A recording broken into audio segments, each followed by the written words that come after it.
देखें, जब आप ये रूब्रिक आपने ली जिसमें आपने दवाई निकाली लाइको फॉर एग्जांपल, तो अगर फर्ज करें ये जो ये 5-6 दवाएं लिखी हैं अबॉर्शन में, अगर मेरा पेशेंट जो है वो मिनरल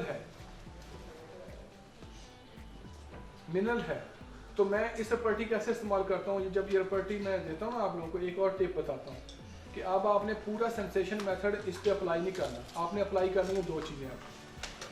अब आपने किंगडम का तस्वर अप्लाई करना है। आपने ये देखना है कि ये रूब्रिक्स आ गई हैं, इसमें ये दवाइयाँ आ गई हैं, इन दवाइयों में से मेरा पेशेंट जो है ना वो मिनरल है। मैं अभी आपको बताता हूँ कैसे वो आपने करना है। मिनरल है, उसमें से आपने मिनरल दवाई निकालनी है और उस मिनरल की जो फैमिली के अंदर जो दवाएं हैं उनको भी आपने स्टडी करना। इतना तो अप्लाई करेंगे ना अब आप कि मतलब पूरा सेंसेशन मेथड नहीं हो रहा तो हम कुछ एप्लीकेशन करेंगे उसके अंदर, ताकि हमारी चीज़ें जैसे जैसे वो खट्टी होती रहे हम उनको इनकॉर्पोरेट करते हैं प्रैक्टिस में। तो ये बुनियादी काम है, इसके बगैर सेंसेशन मेथड करना बिल्कुल फजूल है और एक कहने के नॉन सेंस है। जी केस में हम 2 चीजें देखेंगे, अभी 2 देखेंगे, आज मैं कुछ सिखा के जाऊंगा। अभी मैं आपसे केस और भी लास्ट में करवाऊंगा, उसमें मैं आपको किंगडम बताऊंगा सिर्फ कि मरीज का ये किंगडम है, आप इसको रेपर्टराइज करें, मुझे दवाई निकाल के दें, फिर पहले नंबर पर आने वाली दवाई शायद ना निकले। ठीक है ना, बात से समझ आ रही है। और दूसरी बात ये है कि जो मैं बात आपसे करना चाहता हूँ बड़ी अजीबो गरीब भी है और वो लेकिन कीमती बात है। आप ना बाजार में जाके ना अब ये करेंगे कि चूंकि अगर आपने इस एकेडमी में पढ़ना है, अगर मेरे पास पढ़ना है, तो आपने पढ़ने के मामले में मेरे सिवा किसी की बात नहीं माननी। उसकी लॉजिक है, उसकी वजह ये है कि मैं आपको एक कोर्स करवाने जा रहा हूँ, एक मैं आपको एक स्कूल ऑफ थॉट में जो ट्रेनिंग है वो देना चाहता हूँ। हम जब मुख्तलिफ लोगों के पास बैठते हैं, वो कोई कहता है जी आप ना बोरिक पढ़ लें, कोई कहता है आप ना ये फलां चीज़ पढ़ लें, कोई कहता है मैं फलां चीज़ पढ़ लूँ। आपका दिमाग जो है ना वो मुंतशिर हो जाता है।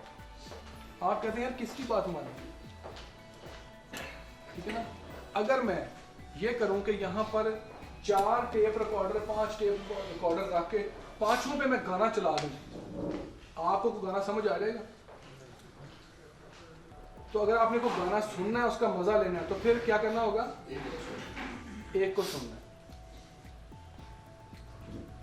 हमने क्या किया होगा, हमने गानों का शोर मचा दिया, उसको भी सुना जा रहा है, उसको भी सुना जा रहा है, उसको भी सुना जा रहा है, उसको भी सुना जा रहा है। भाई क्या इल्म हासिल करना? नहीं भाई, ये इल्म हासिल करने का सही वे नहीं। आप पहले एक नगमा सुने, जिसका मर्जी सुने, साल 2 साल 3 साल सुने, फिर खुद को बैठ के इवैल्यूएट करें कि इस नगमे का मुझे फायदा क्या हुआ। भाई ठीक है कि नहीं ठीक है? मैं तो आपको ये कहता हूँ, मेरी ये ऐलान होता है कि अगर साल 1 में मैं आपको प्रैक्टिस करने के काबिल नहीं बनाता, सिर्फ 12 लेक्चर होते हैं, ये 12 लेक्चर होते हैं साल में 12। अगर साल 1 में आप काबिल नहीं होते प्रैक्टिस के, तो जनाब डॉक्टर इखलाक को कोई हक नहीं है कि वो आपको पढ़ाए और आप उसको अपना उस्ताद कहें।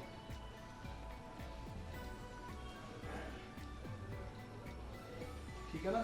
तो आप ये सारा शोर बंद करें इधर उधर का, आप वो काम करेंगे जो मैं आपको बताऊं। अब आपने करना क्या है, नेक्स्ट मटेरिया मेडिका सारे छोड़ दें, जो भी आप कुछ कर रहे हैं, जो कुछ आप कर रहे हैं, ठीक है ना। अब आप ये काम करेंगे कि जो मटेरिया मेडिका आप पहले पढ़ेंगे ना, वो नेश लीडर है, नेश लीडर।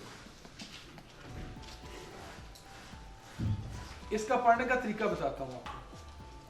पढ़ने का तरीका ये है कि आप इसकी कोई भी दवाई खोलेंगे ना, जरा फर्ज करेंगे एपस लिखी हुई है, इसने एपस से पहले एपस की समरी लिखी हुई है, ये देखें, ये स्टार दे के आगे दवाई स्टार्ट करता है, देख रहे हैं समरी लिखी है। आपने ये समरी हिफ्ज करनी है,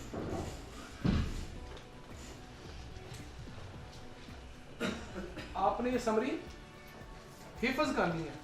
अच्छा होगा क्या, ये सिम्टम किसी केस के अंदर डायरेक्ट नहीं आएंगे, ये एक और राज की बात है, ये आपको बतौर कंकॉमिटेंट आएंगे।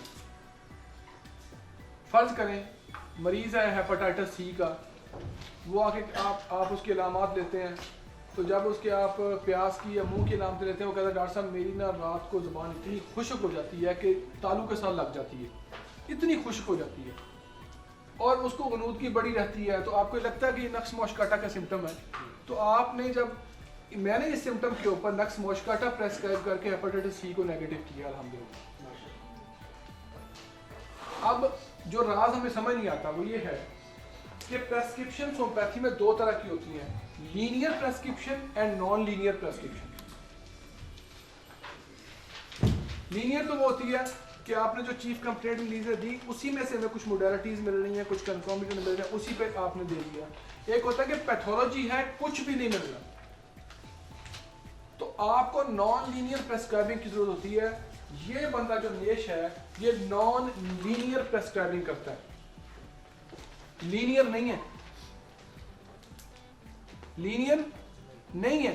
सर एक बार फिर बता दो, लीनियर कौन सी है? यार लीनियर कोई चीज होती है सीधी सादी होती है ना, ठीक है ना। नॉन लीनियर वो चीज होती है जो बिल्कुल टेढ़ी मेढ़ी होती है, आप कहीं और से जाकर उस केस को पकड़ते हैं। मैं आपको एग्जांपल देता हूँ, एग्जांपल सुनने मेरे को। केस आ गया टॉन्सिलाइटिस का, एक उस टॉन्सिलाइटिस के केस के अंदर जो है मैं आपको केस टेकिंग जब पढ़ाऊंगा आपकी ये चीजें मिस नहीं होंगी, आप हैरान होंगे कि पैथोलॉजी कुछ है, दवाई कहाँ से पकड़ी जा रही है, ठीक है ना। वो टॉन्सिल्स का केस था। अब टॉन्सिल्स में क्या अमूमन होता है, जनाब खट्टे से मुझे दर्द होती है, ठंड से मेरे टॉन्सिल हो जाते हैं, खट्टा खा लो होता है, आइसक्रीम खा लो होता है, ये कॉमन स्टेटमेंट्स होती हैं पेशेंट्स की। जब मैंने उसकी रीजनल केस टेकिंग स्टार्ट की, मैं केस टेकिंग के 3 हिस्से करता हूँ, तो मैं आपको पढ़ाऊंगा। मैंने जब उसकी रीजनल केस टेकिंग स्टार्ट की तो रेक्टम के जब मैं रेक्टम पे पहुंचा तो मैंने पूछा कि रेक्टम की तकलीफ को कब्ज वगैरह, कहते नहीं मुझे पाइल्स है। मैंने कहा उनमें कोई हाँ जी तकलीफ बड़ी होती है उनमें डॉक्टर साहब, ये तो अच्छा हुआ कहते आपने पूछ लिया। तो मैंने कहा क्या तकलीफ होती है, कहते वो मेरे ना मौकों से दर्द जो है ना अंदर पेट में जाती है, अंदर मौकों से दर्द अंदर पेट में जाना ये बहुत यूनिक और पिक्यूलियर सिम्टम है एग्नीशिया का। एग्नीशिया दी, टॉन्सिल्स भी खत्म हो गए, बवासीर भी खत्म हो गए। इसको कहते हैं नॉन लीनियर प्रेस्क्रिप्शन। कंकॉमिटेंट की थ्योरी के ऊपर जितने आपके प्योर पैथोलॉजिकल केस हैं, रेनल फेलियर हो गया या बड़े बड़े जितने भी आपके केसेस होते हैं जिनमें आप पैथोलॉजी होती है सिर्फ और आपको सिम्टम्स डिजायर एवर्जन प्यास व्यास ये कुछ नहीं मिलता, अगर आपने उसका कहीं दूर दराज के रीजन से कोई ऐसा पिक्यूलियर सिम्टम पकड़ लिया है तो आप यकीन करें कि वो केस खत्म। पिक्यूलियर क्या होता है, अजीबो गरीब, जिसका आपको ताज्जुब हो, हैरानी हो। और ये वो मैटेरिया मेडिका है जो अजीबो गरीब और पिक्यूलियर सिम्टम के ऊपर है। मेरे पास एक सिम्टम पेशेंट आ गया जिसका दिल का ना एक वाल बंद था। वो कहता जी जब से एक वाल मेरा बंद हुआ ना मुझे एक प्रॉब्लम हो गई है। मैंने कहा क्या प्रॉब्लम हो गई है, कहता कि ना मुझे ना डेफनेस हो गई है। और उसने मुझे हंस के कहा डॉक्टर साहब डेफनेस ना बड़ी मजाइया सी है मेरी। मैंने कहा कैसे, कहता शोर हो ना ज्यादा उसमें मुझे सुनता है, सन्नाटा हो मुझे नहीं सुनता। ये देखें इसने ये लिखा हुआ कि दिल की दवाई तो नहीं लिखा हुआ, इसने आखिरी सिम्टम लिखा हियर्स बेटर, ग्रेफाइट्स में hears better when in a noise. तो मैंने ये दवाई दी है, वाल शाल क्लियर हो गया उसके। समझ रहे ना मेरी बात को। नॉन लीनियर प्रेस्क्राइबिंग करें और कंकॉमिटेंट थ्योरी को पकड़ लें। ये जो हम उसका रीजन लेके बैठ रहते हैं ना उसमें से हमें पैथोलॉजिकल केसेस में से मुझे तो कम अज कम कुछ नहीं मिलता। उसकी ऐसे ही डॉक्टर साहब आप देखते हैं रोज केस को कि बिजार वर्जन भी उसकी गुमसुम होती है, क्या अच्छा लगता है, बस वन साइड होता है। ये वन साइडेड केस होते हैं। अब आप इसमें करना क्या होता है आपने कि आपने कंकॉमिटेंट थ्योरी, कंकॉमिटेंट को समझिए आप मेरी बात। कंकॉमिटेंट सिम्टम किसे कहते हैं? जो एसोसिएटेड सिम्टम हो, लाजिम व मलजूम जो सिम्टम हो। फर्ज करें मुझे हेडेक हो रहा है, ये मेरा एक सिम्टम है जो मैं आपको प्रेजेंट कर रहा हूँ। लेकिन जब भी मुझे हेडेक होता है मुझे साथ चक्कर आते हैं, ये जो चक्कर आते हैं साथ, ये मेरा कंकॉमिटेंट सिम्टम है जो मेरे हेडेक को यूनिक बनाता है, जो मेरे हेडेक को दूसरे हेडेक से इंडिविजुअलाइज करता है, किसी को नहीं आती। जो हर किसी को नहीं आती। तो ये वो मैटेरियल मेडिकल आपने करना क्या, इसको पहले स्टेप में आप कैसे पढ़ेंगे? पहले स्टेप में आप ऐसे पढ़ेंगे कि रोज 1 घंटा आपने इस लीडर को देंगे और समरी याद करेंगे। नीचे दवाई नहीं पढ़नी, ये पहला स्टेप है आपका। नीचे दवाई आपने नहीं पढ़नी, आप पहले स्टेप में सिर्फ समरीज को याद करेंगे। जब समरीज याद हो गई, फिर जब तक मैं आपको केस टेकिंग करवा दूंगा, जब फिर आप रीजनल केस टेकिंग किया करेंगे तो आप यकीन करें, आप हैरान होंगे कि मेरी दवाई तो सारी नेश में से बनी जा रही है, मेरे केस तो सारे नेश से हल हो रहे हैं। आप फॉलो कर रहे हैं मेरी बात? नहीं कर रहे? अब इसमें बड़ा यूनिक सिम्टम है। मैं अगर आप दोस्त से ये पूछूं कि मुझे कोई दवा एग्नीशिया के बुखार के सिम्टम बता दे, कोई बता देगा? मैं वैसे पूछ रहा हूँ, टेस्ट नहीं ले रहा हूँ, मैं आपको चीज़ बताना चाहता हूँ। किसी दोस्त को दवा एग्नीशिया के बुखार के सिम्टम पता है? नहीं, खबर सुनकर नहीं मिल रही। मैं आपको बताता हूँ सारा। मेरे उस्ताद हैं जी डॉक्टर एलम खान साहब, वो ये कहते हैं कि आप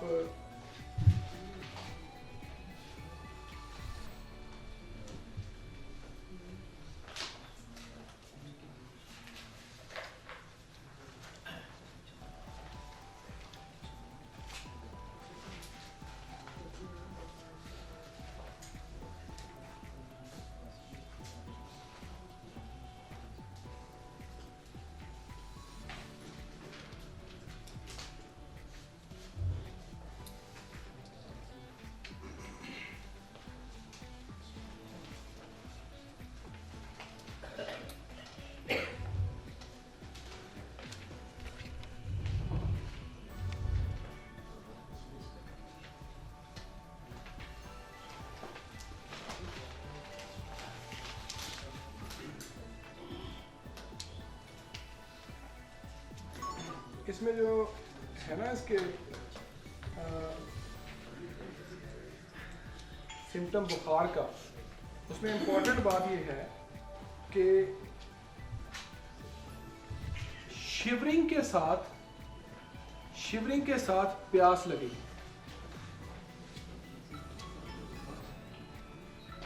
ये पीक्यूलियर सिम्टम नहीं है, मरीज को शिवरिंग भी हो रही हो, इस पे ताज्जुब हो रहा है ना यार आपको कि यार इसको इतनी सर्दी लग रही है और ये पानी मांग रहा है। नहीं, आर्सेनिक में इस तरह से नहीं है। अब अगली बात भी सुन लेना। तो दूसरा ये है कि 2 सिम्टम इसके ऐसे जुड़े होते हैं। एक सर्दी के फेज में पानी मांगता है, प्यास लगती है, और चिल के दौरान फेस उसका बेलाडोना की तरह रेड होता है। हालांकि चिल के दौरान फेस का रेड होना बनता ही नहीं है। ये 2 सिम्टम है जनाब। मतलब अब बुखार चाहे डेंगी हो, चाहे सीधी हो, ठीक है ना जी, इससे फर्क नहीं पड़ता। और आप होम्योपैथ जो है दोस्त, इससे बाहर आए थोड़ा सा। ये पैथोलॉजी के ना भूत दिमाग से उतार दें। ठीक है, इसको पढ़ते रहे आप, लेकिन मैं तो ना, जब से मुझे इन चीज़ों की समझ आई है, मैं तो इनको पढ़ता भी कोई नहीं। मैं ही समझता हूँ जिनको आती है उन्होंने क्या कर लिया।